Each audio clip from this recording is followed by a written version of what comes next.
Hello, everyone. I'm Ed Densel, and I host Unfound, and I run this YouTube channel. I realize you don't want to give a thumbs up to the following video until you watch it. You know what? That's totally understandable. I can appreciate that. But what you can do right now is subscribe to this channel. The button is right there. Thanks. Have you signed up for Unfound's other podcast, Unfound Live, yet? Thank you. On September 24th, 2016, Unfound released the episode for Jason Jolkowski, who went missing from Omaha, Nebraska on June 13th, 2001. Since then, and despite me avoiding superlatives in most forms, I have called Jason's case the most mysterious Unfound has featured. So today, you will hear the original interview along with a new opening, summation, and summary for this still unsolved disappearance. I'm Ed Densel, and this is Unfound.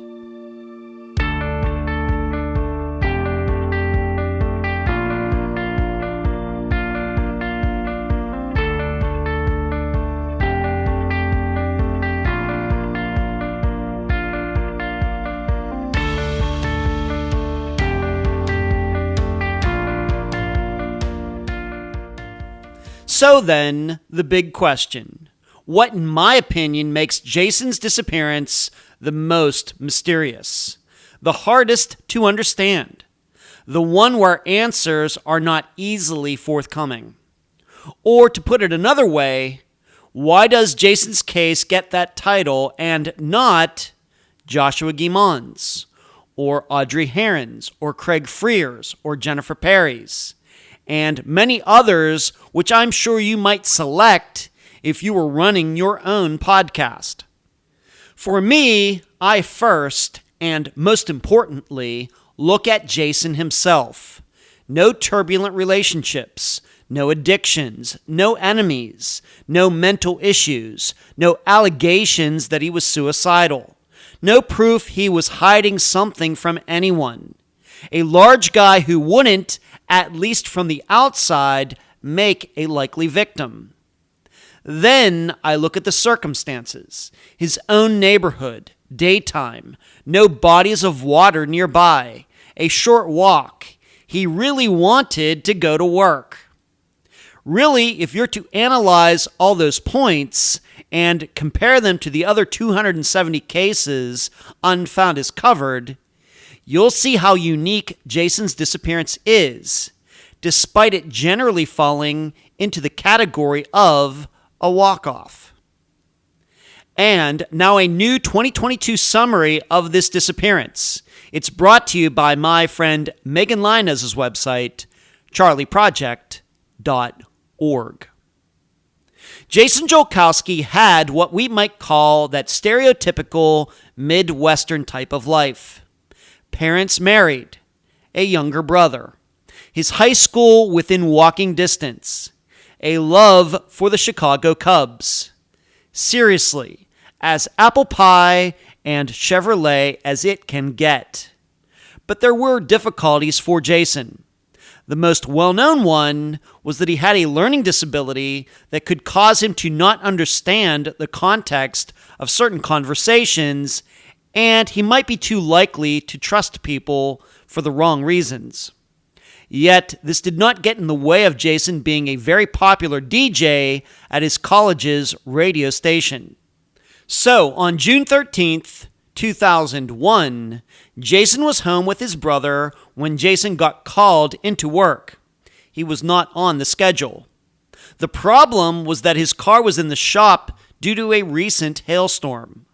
Luckily, a coworker agreed to pick up Jason at 11 a.m. at Benson High School, which Jason had attended. It was a short walk, yet Jason never arrived. The coworker did what she could to figure out where Jason was, to no avail. He was never seen again. Upon inspection, the video cameras at the school did not capture Jason before or after the coworker arrived. In addition, No neighbors reported seeing Jason during his walk, although one did mention seeing him take out the garbage cans at his house around 10:45 a.m. To add to the points already made about Jason's disappearance and why it is so mysterious, very few people would have known Jason would be walking to the school. And also remember how rare stranger-on-stranger crimes are. Think about those items as you try to answer these 3 questions while listening to the original 2016 interview. Number 1, theoretically, what kind of stranger would even attempt to abduct a 19-year-old, 6-foot-tall male in broad daylight? Number 2, if someone who Jason knew abducted him, should this not have been solved quickly, given that Jason would have only gotten into certain people's vehicles? And number 3, given the shortness of the walk, should the school's video have not been used to identify cars that were at least in the area at that time? Jason's family, at least in 2016, could offer no opinion on what they think happened to him. The guest for the 2016 episode was Jason's mother, Kelly Murphy. Unfound news. That time is here. Pankey trial number 2. I'll be flying out on Tuesday, October 18th, and coming back late on October 20th. I do not anticipate this trip will get in the way of next Friday's episode. Next, this past Tuesday, I made the most recent Unfound now available to everyone on YouTube. It's a 50-minute video concerning the recent disappearance of Caitlin Case, whose car was found abandoned in Oklahoma during her trip from Louisiana to Colorado. Finally, there will be no show with Dr. Telesco next Thursday, the 20th, due to my travel plans. We'll pick it up again in November. Grace and I will certainly have a lot to talk about. Where you can find Unfound. On these following podcast platforms: Spotify, iTunes, Stitcher, Podbean, and many others, especially outside the United States. The new podcast, Unfound Live, which comes out on Tuesdays, can also be found on these platforms. Social media sites: YouTube, Facebook, Instagram, Twitter, and the newest one, TikTok. Listener support sites: patreon.com/Unfound Podcast, paypal.me/Unfound Podcast. The website, theunfoundpodcast.com. The email address, unfoundpodcast@gmail.com. And please mention Unfound at all true crime websites and forums. Thank you. I want to welcome to the show Kelly Murphy. She is the mother of Jason Jolkowski. And please introduce yourself, Kelly, and I appreciate you being on the show. Hi, Ed. I appreciate being on the show, being asked to be on the show and share Jason's story as well as the work that our organization does. It's very important to help people understand the cause of the missing. So thank you so much for having me. You're welcome. And I should note for the record that the organization she is talking about is Project Jason, a nonprofit organization that helps families of missing people that started in 2003. And later in this discussion, we're going to be talking about what Project Jason, how it got started, what it does, and maybe some of the things that it's going to be doing in the future. Maybe an example might be, some laws maybe that Kelly is trying to pass in the near future. Kelly, tell the listeners a little bit about Jason. Jason is very much missed. Very sweet kid. He did live at home. He was age 19 at the time of his disappearance.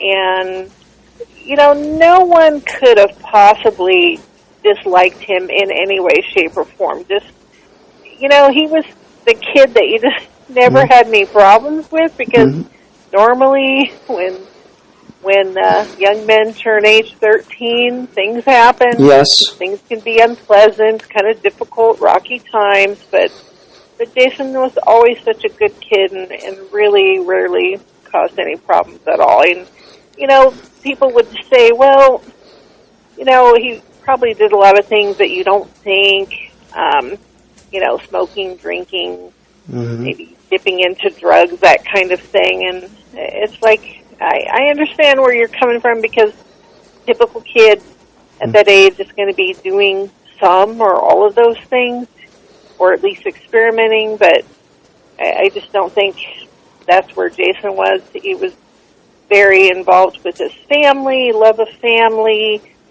He volunteered as a lector at church, meaning that he would read the readings. And are you Catholic? Would that be Catholic? Yes. Okay. Yes. Okay. Correct. Okay. So just really a sweet, good kid that we didn't have any problems with. He did have learning disabilities, so things were not as easy for him as with other persons of his age.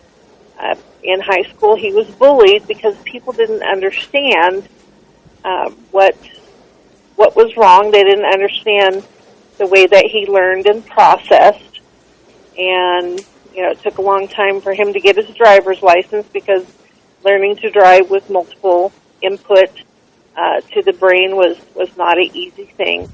But he did it. He managed, and just like everything else, graduated from high school and started going to community college part-time. And even though his core issue was with some brain processing and having to do with language, it really amazed me that he went to community college and actually went into the radio broadcasting program of all things.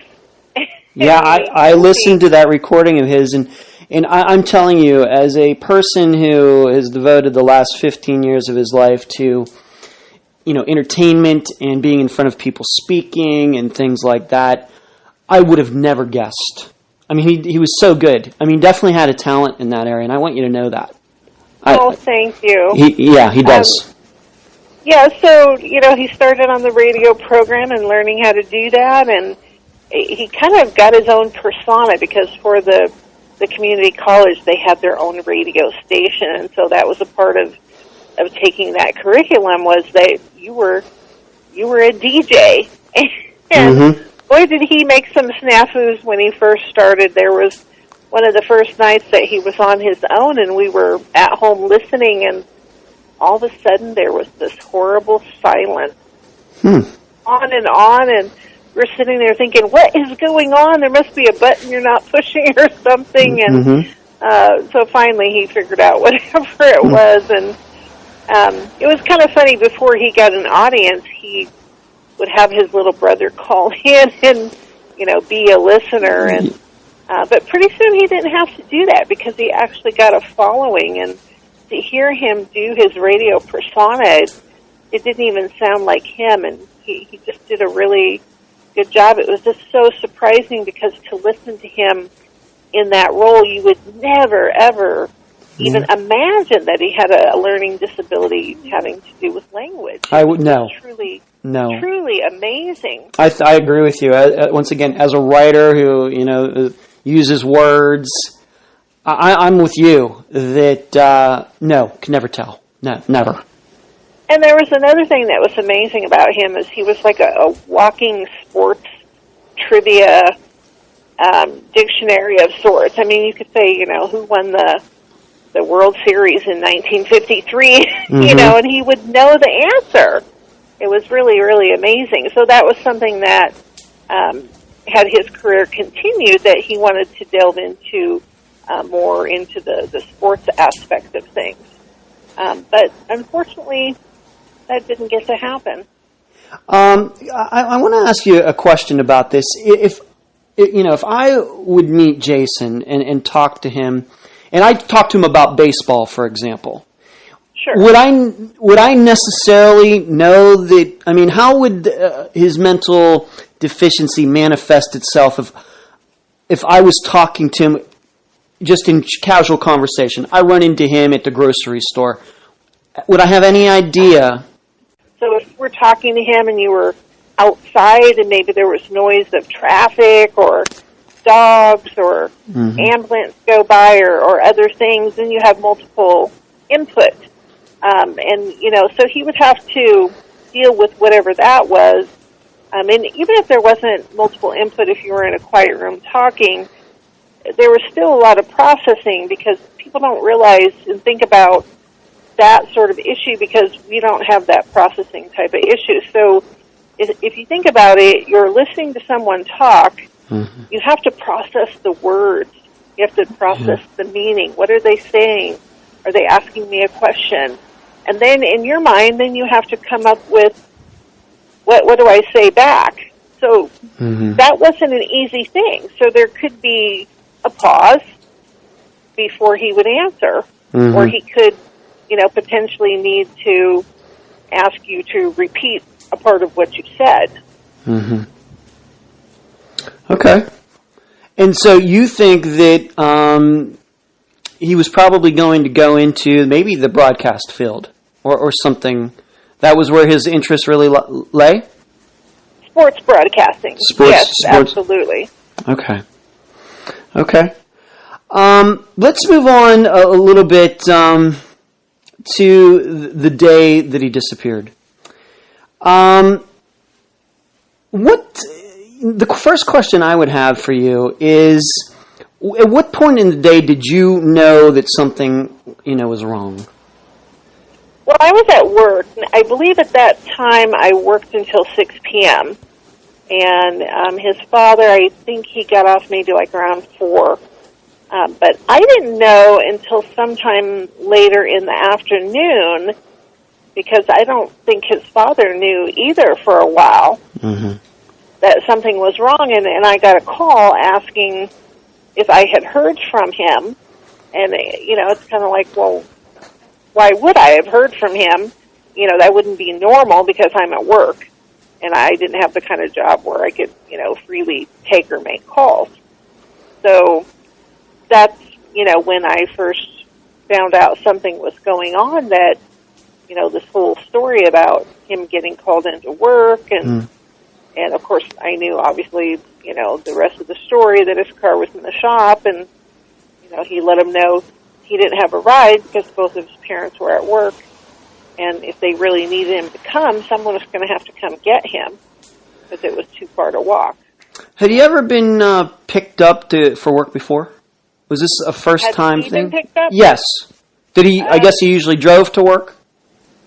Yes, he usually drove to work, but there had been a really bad hailstorm, and his car was in the body shop to fix the hail damage. And so yeah, he drove. But before he got his own car, we drove him. We dropped him off and we picked him up based on our schedule. So usually, his father would take him and I would pick him up. Okay. What's the neighborhood like? In Omaha, Nebraska, I've never been there. It seems like a big city to me, but this is just one small neighborhood of that city. What was the neighborhood like that he would have, where you lived, where he would have walked through to meet this coworker at the high school? Sure. This was an older, established neighborhood, and it was really pretty much all residential. About a block away, there was a little park. It didn't even have swing sets or anything. It just mostly was a block square of grass and some benches.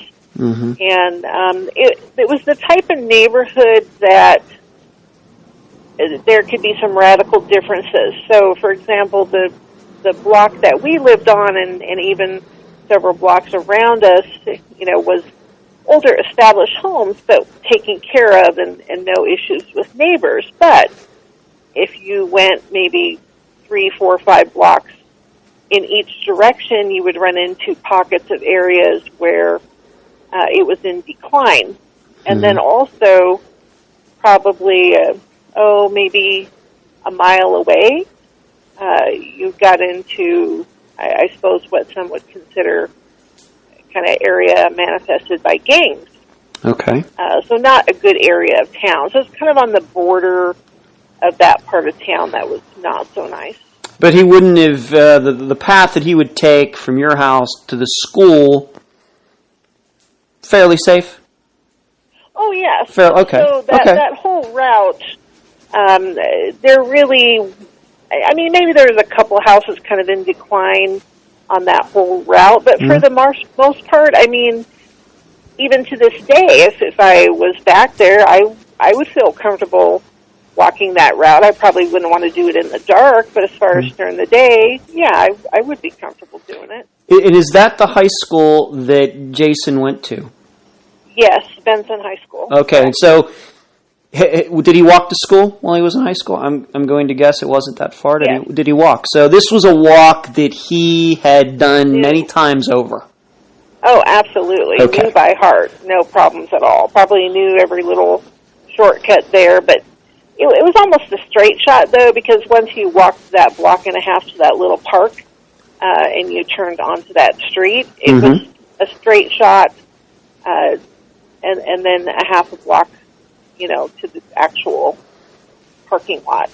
So people along that route would have recognized Jason from years past, him passing the house. If anybody was home, that day, it's a weekday, time of day, who knows how many people would be home. But if they saw him, they'd say, oh, that kid, they may not know his name, but they'd say, oh, that kid that used to walk, past our house or, some... Possibly, sure. Possibly. Okay.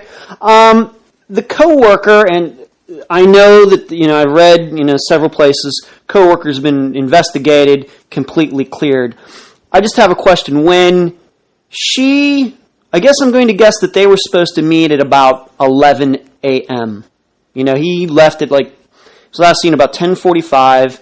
She finally, about 11:15, called somebody to let them know that Jason never showed up. Who did she call? I believe that she called the business, the restaurant, because she didn't know what to do. She didn't know how long should she keep waiting, what should she do. So she called, and I believe they told her to wait a little bit longer and then come back. Okay. Did she have a cell phone? Did she make the call from a cell phone or from a payphone? From memory, I thought she had to go use a payphone.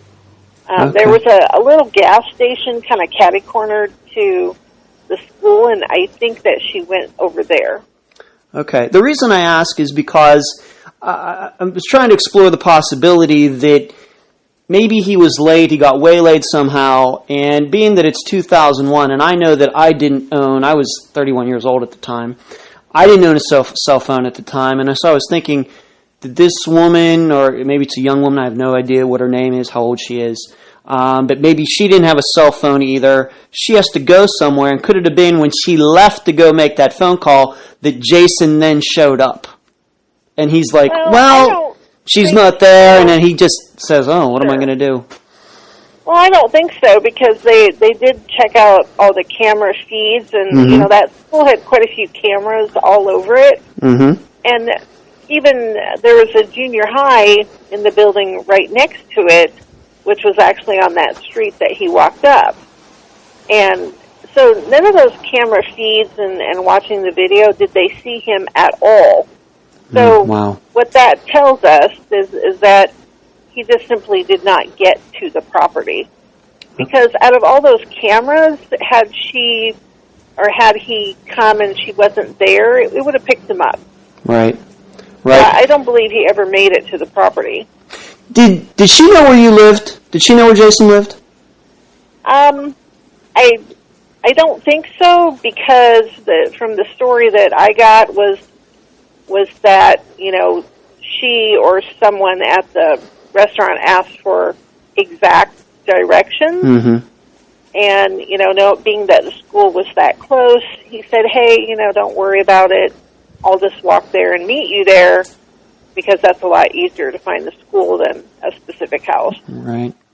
Once again, the context for that question is a lot of these cases, I'm looking at them, I try to put myself in the mind of that person who's waiting or something like that. And I was wondering, when he didn't show up at 11, did she try to drive around and maybe just see if he was late and kind of, backtrack the path he might have taken from the house? If she did, I was never made aware of that. Okay. So I suspect that she probably just went straight back to the restaurant because they were so short-staffed. Okay. So the suspicion is that he doesn't show up at 11. She goes over to this gas station nearby and phones, and they tell her, well, if he doesn't show up, I guess, he didn't show up, and just come back to the restaurant. Did they try to call your house, to find out if he left the house or anything like that? Yes. I'm not sure what time those calls started, okay. But I don't think it was too much longer from memory that they started calling and asking if he was home. And, of course, again, we weren't home, but his little brother was, and told him no, he went to work, because that's what he knew. Okay. You had mentioned earlier that he had suffered some bullying while he was in school. I'm going to guess that the police at least looked a little bit into that, maybe checked out anything like that. Obviously, nothing ever came of that because this case is still unsolved, but was that something that the police pursued? I really doubt it, because he had been out of school for 2 years, and whoever specifically had bullied him, just from things that he told us, I don't know that there was a particular kid. Mm-hmm. I think it was just kids. Yeah. And Jason was the type that he wouldn't want to narc on someone, so I even doubt that there was records of specifically who was bothering him. Mm-hmm. So I honestly don't think that plays into it at all. I mean, you as his mother just completely dismissed that at all. You just don't think that was something that was a possibility. Well, I mean, again, going to that school was 2 years prior, and those kids could have moved away or not even lived within that neighborhood directly by the school. It's hard to say. Okay, fair enough. I mean, and sure, there's nothing that doesn't say that one of them saw him and said, "Oh, hey, yeah, I remember him." And I mean, you don't know, but you can't investigate what you don't know or what information that you have. And we certainly didn't have the names of any bullies to give the police, because if we had, we would have. Yeah, you would have. Okay. What about the years go by so fast for me, but what was the status of the documenting of sex offenders in Nebraska and other states at that time? I know a lot of is made about it today, and people trying to kick sexual predators who've been in jail and are out of their communities. What was the status of that in Nebraska at the time, and specifically the Omaha area? Well, I don't know if it was any different than it is today, but they had to register just like they do today, and so there was, given the kind of neighborhood that it was, like I said, there's kind of pockets that weren't so good. There was quite a few sex offenders living in the area. In fact, there was one that lived in a house that was not quite right across the street from that park, and it would have been more like a few houses down if you got to the park and you went the wrong way, so opposite of how you would go to the school, but still within visual of the park. Okay.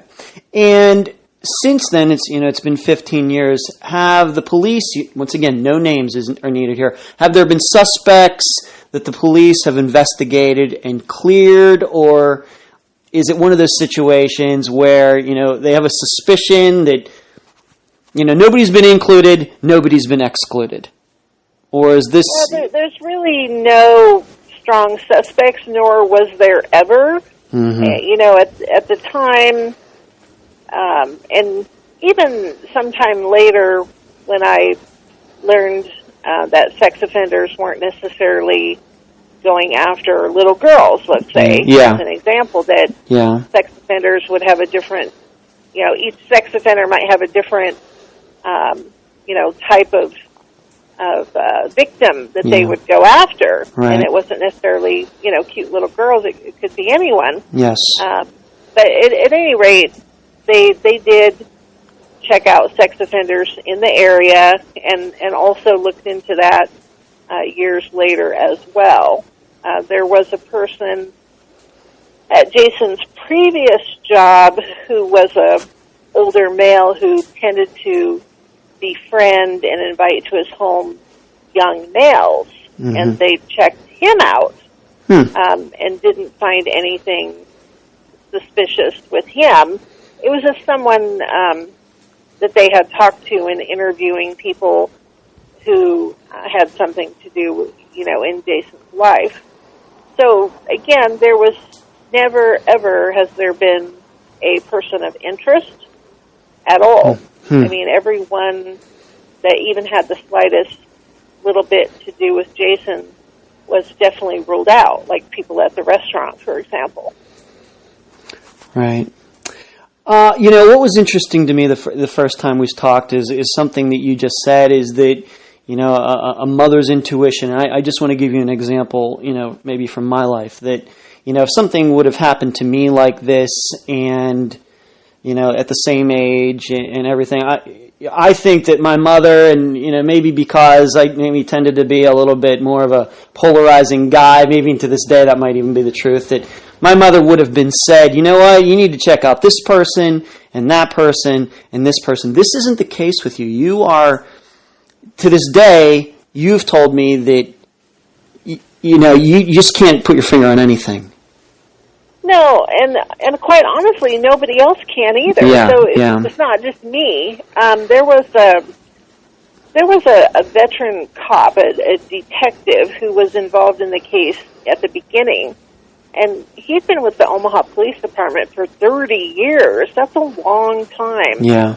And he said, in my whole entire career, there has never been a case as baffling as this one. And that tells you a lot. It does. And, going back to Mother's intuition, I never had any strong feeling like, he's definitely alive, I know he is, kind of thing. Or, I feel in my heart like someone's harmed him. I never had an impression that was strong one way or the other.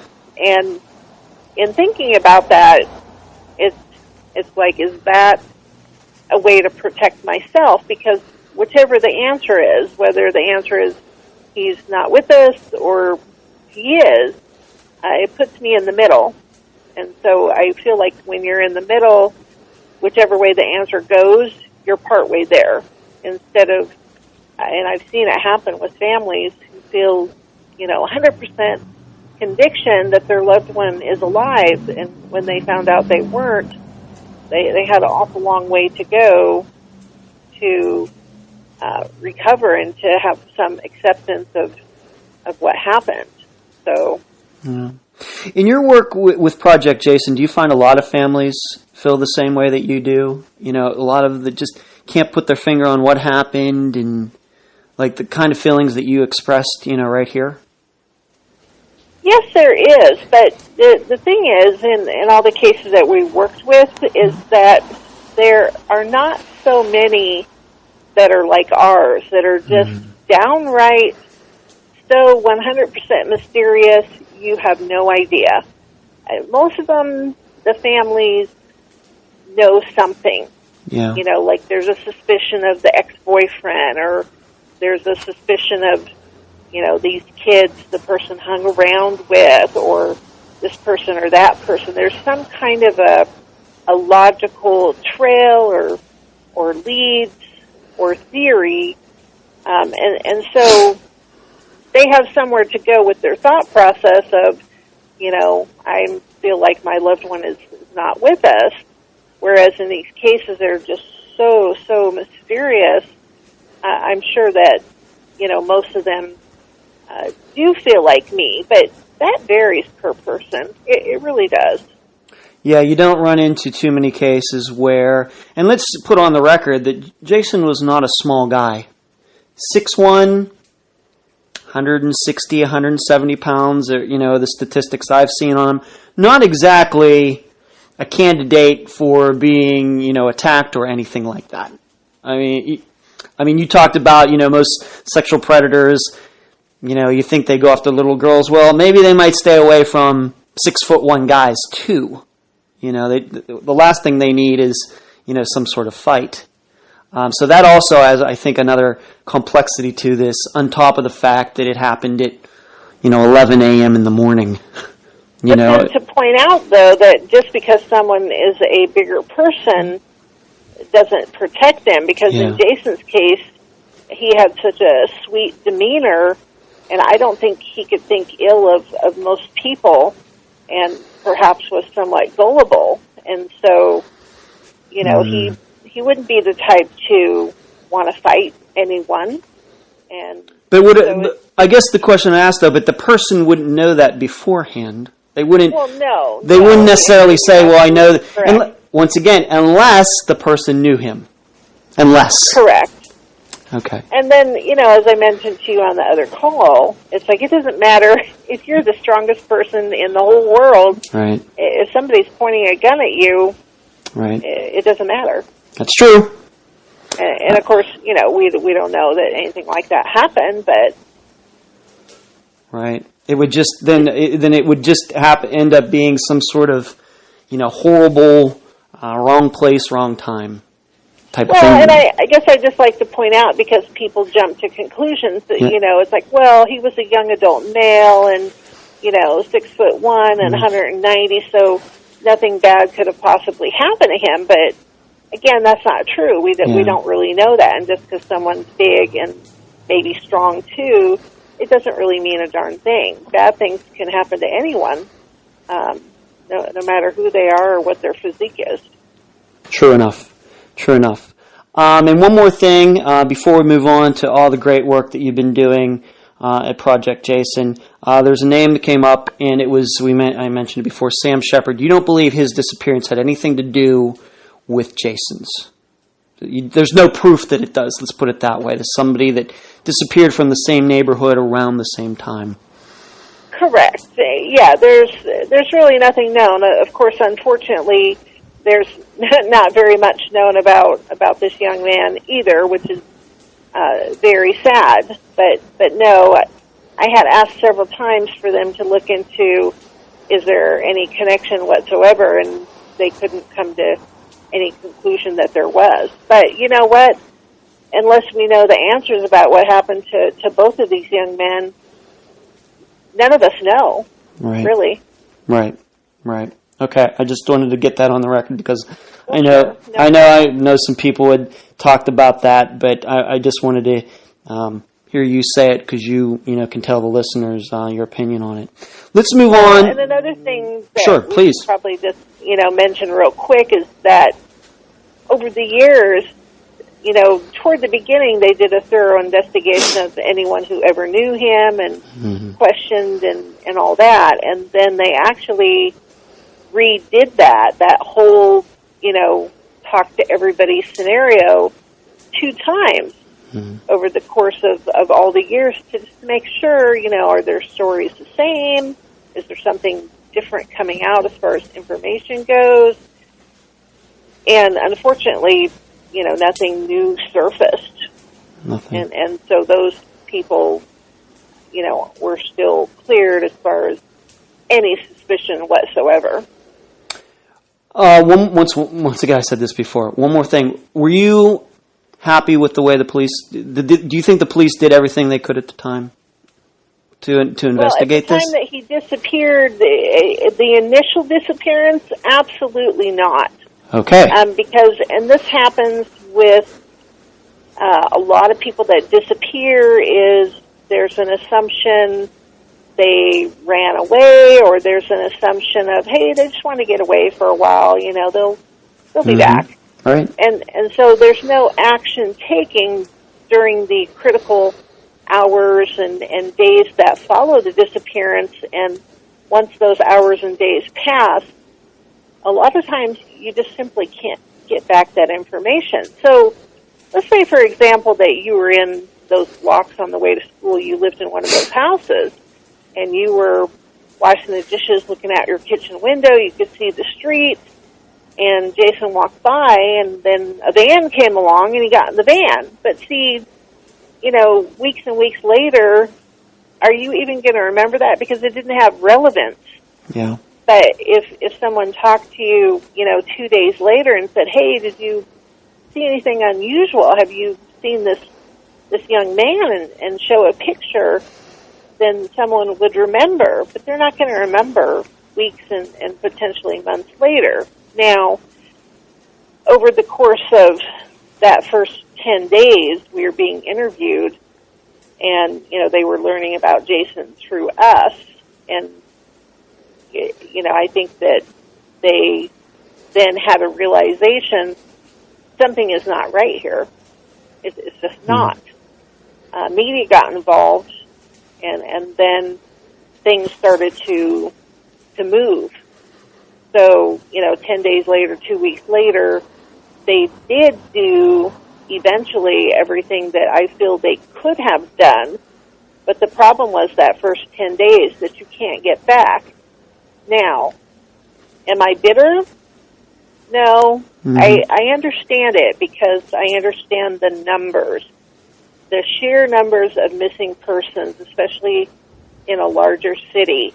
There is absolutely no way that officers can respond and do all the things that they really should do on all those missing person cases. It's a numbers game. You can't do it. It's unfortunate. Yeah. And you can't go back in time. You can't undo it. It is what it is. And if we had the officers, the staffing that we needed, and they had the training that we needed, things would be different. Maybe we wouldn't be in this situation 15 years later, but we are.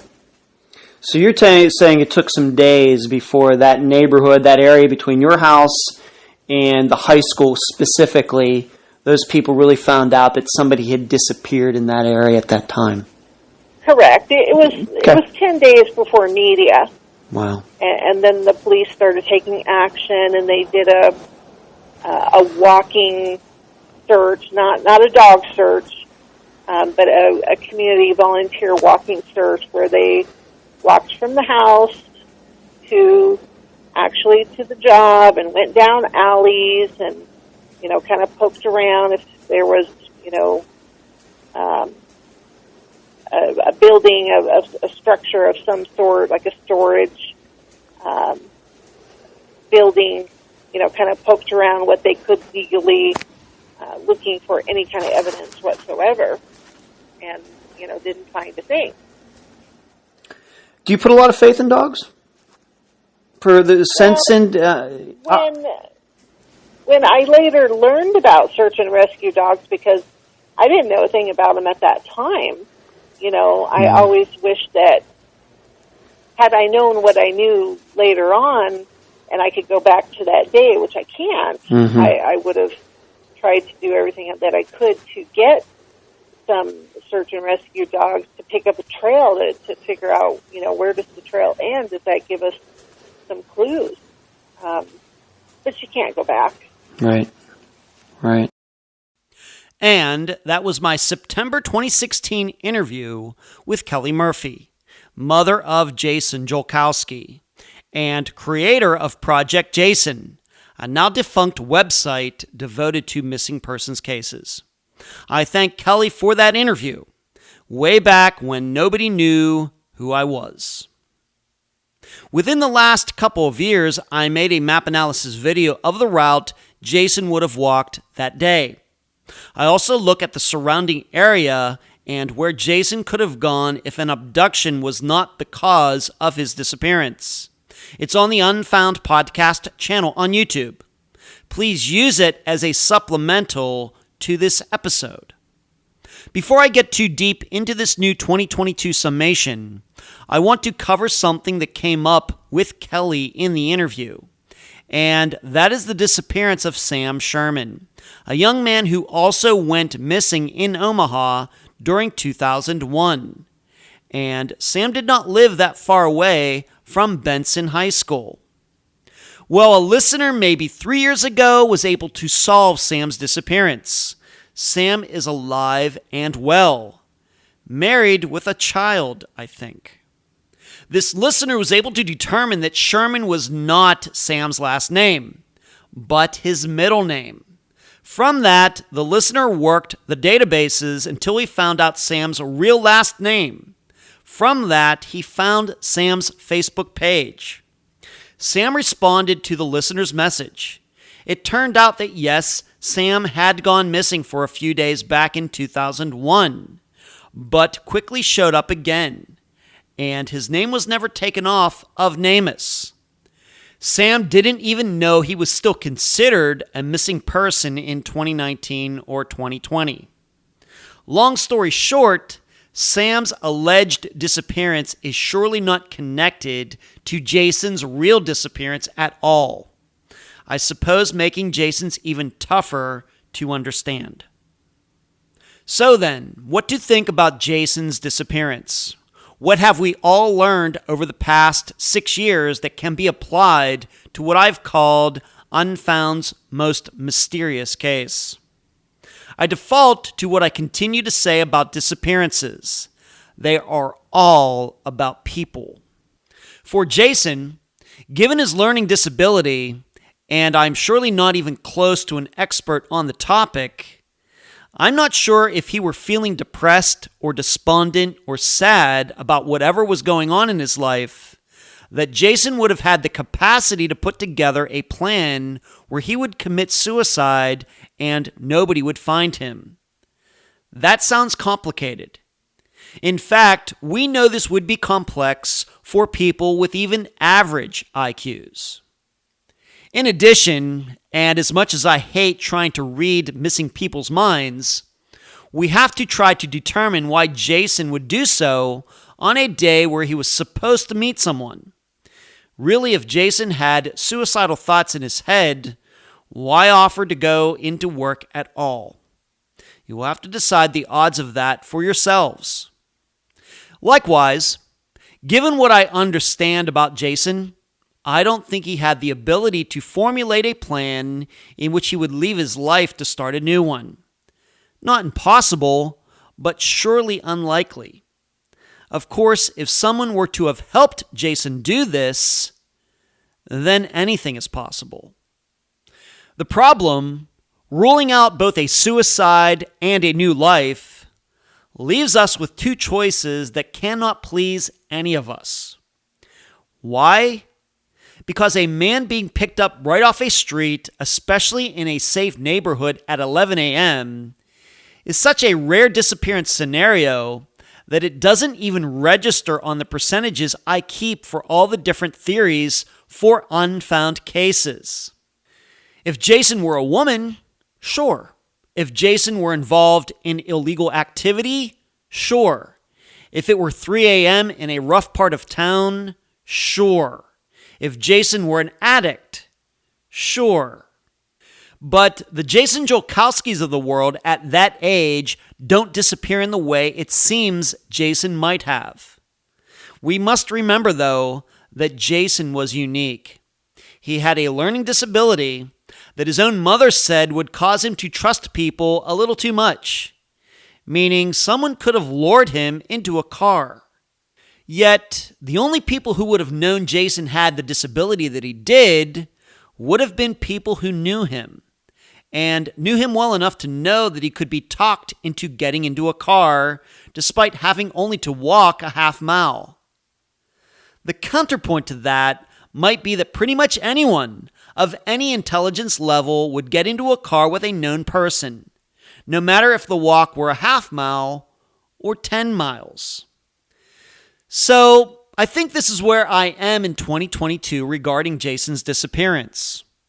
I don't usually announce my theories on here, But I think looking at Jason most of all, and the circumstances secondarily, I continue to believe someone very well known to him caused him to go missing, and unfortunately caused his death as well. Meaning, I think it was a complete coincidence that Jason ran into whomever on the short walk that day, despite me hating coincidences. But that's why I consider Jason's disappearance to be the most mysterious. I'll leave the rest of the theorizing up to you. And that's the program.